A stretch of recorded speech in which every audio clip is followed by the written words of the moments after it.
영순이 여러분 안녕하세요. 한국형 전투기 KF-21 보라매의 이륙에서 착륙까지 모습이 공개됐다. 특히 랜딩 기어를 접고 비행하는 장면이 최초로 공개돼 관심을 끌었다. 28일 오후 사천에 소재한 공군 제3훈련 비행단에서 미래전장을 지배하는 영공수호의 주역을 맡을 KF-21의 최초 비행 성공을 축하하는 기념행사가 열렸다. 이날 행사에는 이종섭 국방부 장관, 방위사업청장, 각 군 참모총장 등 군의 주요 지휘자와 국회의원, 무함마드 헤린드라 국방차관을 비롯한 인리 정보대표단, KAI 등 개발참여업체 관계자, 주한 외국무관, 지역주민 등이 참석해 KF-21의 최초 비행 성공을 축하했다. 참석자들은 KF-21이 눈앞에서 이륙하자 박수와 환호성을 쏟았다. 특히 랜딩 기어를 접고 원형을 그리며 빠르게 비행하는 모습에 한참 동안 눈을 떼지 못했다. KF-21은 한국항공우주산업 주관으로 한국 인도네시아가 공동 개발하는 4.5세대급 첨단 전투기다.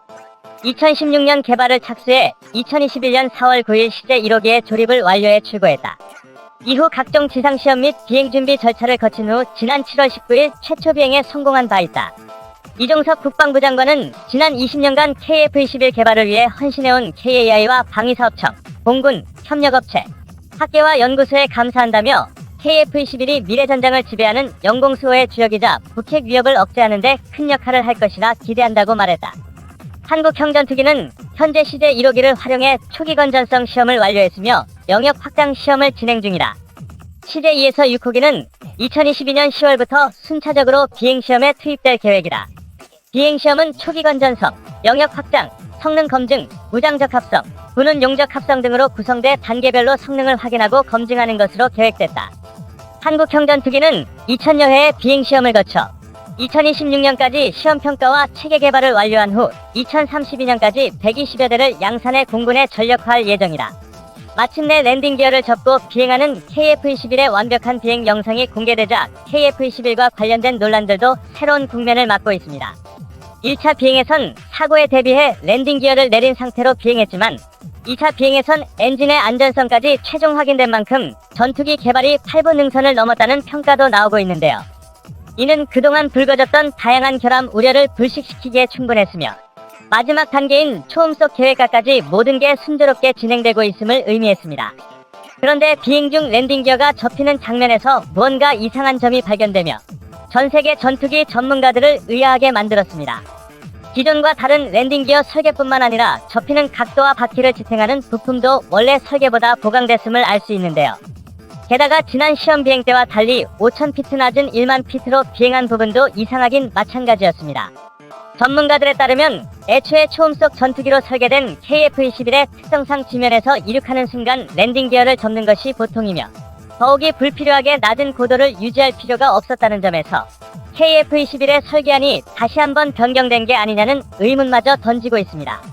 KF-21의 우아한 자태에 빠져 우리가 놓친 부분이 무엇이고 어떤 점이 그들을 놀라게 했는지 알아보도록 하겠습니다.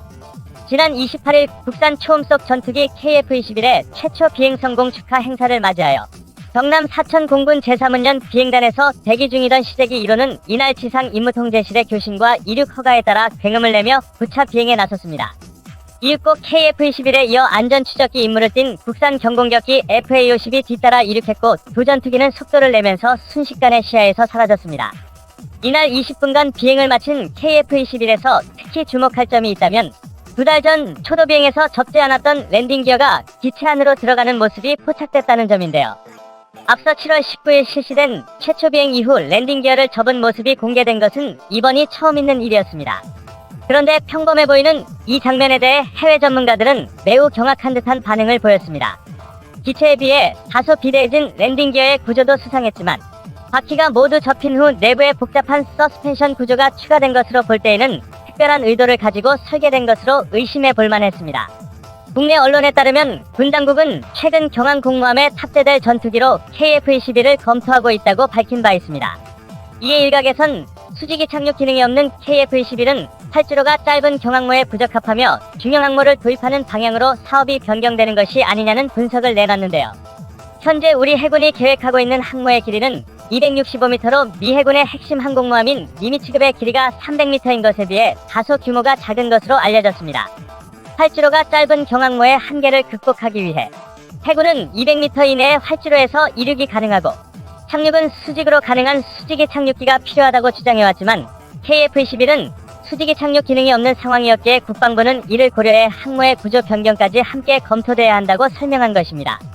다만 함재기로서의 KF-21을 활용하기 위해 항모의 구조를 변경하는 것이 맞는지 아니면 KF-21에 수직 이착륙 기능을 추가하는 것이 맞는지에 대해선 여전히 의견이 분분한 상황인데요.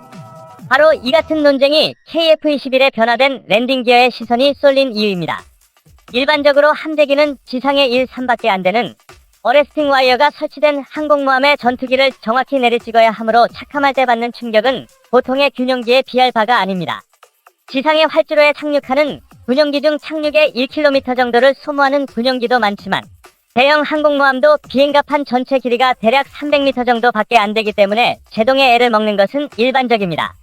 이는 함재기로 개발된 F-14 톰캣의 착함 테스트 영상에 잘 나타나 있습니다. 착함 시의 실속 속도보다 아슬아슬하게 높은 수준의 속도로 갑판에 착함하기 때문에 정기점검 및 신규 개발 시 수미터 높이에서 프로토타입으로 만들어진 항공기 동체를 직접 떨어뜨려 시험하는데요. 착함 때의 충격은 파일럿에게도 심각한 부담을 주는 수준이며 때문에 항공모함에서의 비행 경험이 1000회 이상 되는 베테랑들은 척추 충격 손상으로 키가 2에서 3cm가량 줄어든 사례도 발견될 정도입니다. 참고로 KF-21 역시 상용화 전기까지 2000회 이상 시험 비행이 예정된 걸 보면 이는 결코 우연이라 볼 수 없습니다. 참고로 충격을 받는 것은 착함 때만이 아닙니다. 바람할 때 역시 증기 캐터펄트를 이용하여 전투기를 말 그대로 발사해버리는 수준이기 때문에 노즈기어에 무식할 정도의 하중이 걸리게 됩니다. F-14는 바람시 노즈기어의 순간 9톤 이상의 하중이 걸리며 이 때문에 함재기로 개발된 전투기들은 육상기지 운용을 전제로 개발된 공군 전투기보다 더 튼튼하게 제작되는 것은 물론 미국을 비롯해 러시아, 유럽, 중국 등 항공모함을 운용하는 모든 나라의 함재기들은 메인 노즈기어에 더블 타이어를 기본으로 장착하고 있습니다.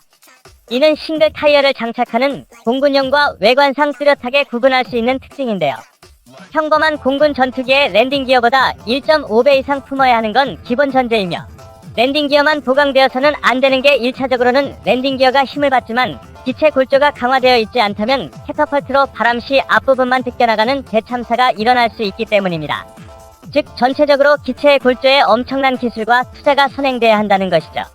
그러므로 함재기의 수명 한도는 공군 전투기보다 2배 이상 길게 잡고 설계되며 그럼에도 불구하고 이착함 시 받는 충격 때문에 실제 운용 수명은 공군 전투기보다 더 짧다는 분석이 나올 정도입니다.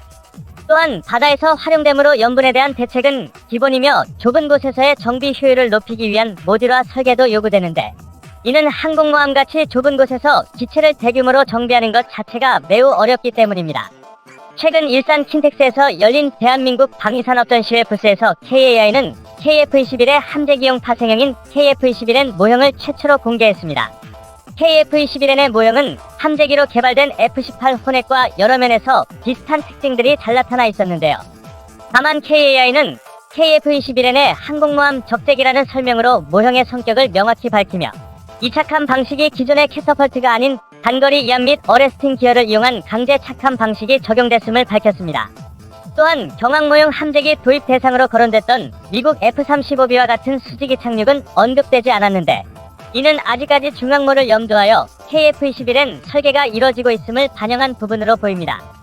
현재 업계에서는 KF-21N 모형 공개가 KF-21 기본형의 랜딩 기어와 같은 이착함 장치 보강 및 윙폴딩, 염분 방지 처리 등 함재기의 기능을 보강하는 데 문제가 없으며 KAI 측이 자체 개발 의지가 있다는 점을 보여주려는 의도로 랜딩 기어 폴딩 영상을 공개한 것이라는 평가를 내놓고 있습니다. 실제로 KAI는 함재기의 국내 개발 가능성은 얼마든지 열려있고 우리 엔지니어들에게 이를 조기에 실현화시킬 수 있는 능력이 있음을 확인했다고 밝힌 바 있습니다. KF-21의 다변화로 미래의 한국은 공중전에서 어떻게 싸울지 그리고 어떤 방식을 활용할지에 대해 행복한 고민에 빠질 것으로 보입니다.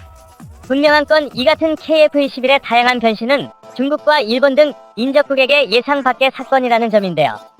새로운 영상이 공개될 때마다 매번 변칙적인 모습이 드러나니 KF-21의 존재 자체가 중국에게 상당한 고통과 스트레스가 된다는 중국 칼럼니스트의 주장이 이제서야 이해가 되는 것 같습니다.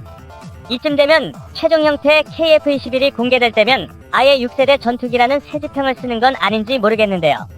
불가능을 모르는 한국에게 7년이라는 시간이 주어진 이상 전 세계를 놀라게 할 대반전이 일어나는 게 어려운 일이 아니라는 건 우리 모두가 알고 있기 때문이죠. 영상을 시청해주셔서 감사합니다.